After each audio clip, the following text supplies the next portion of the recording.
যারা অশ্লীল কিছু দেখেন, দেখার সময় এই হাদিসটা মাথায় আনবেন। কি কয় নবীজি দেখেন, তিরমিজি শরীফের 2429 নম্বর হাদিস।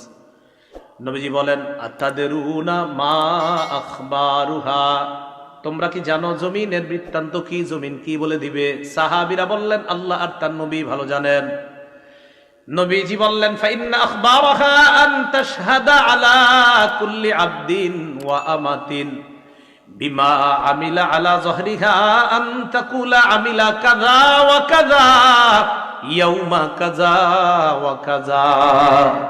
নবীজি বলেন, জমিন এইভাবে বৃত্তান্ত বর্ণনা করবে, আতুশাল অমুক এলাকার অমুক বান্দা ওই সময় এতটা বাজে অমুক দোকানের সামনে দাঁড়িয়ে টেলিভিশনের মধ্যে অশ্লীল সিনেমা দেখছে, মাবুদ আমি জমিন তার বিরুদ্ধে সাক্ষী দিয়ে দিলাম, তোমার কাছে বিচার চাই।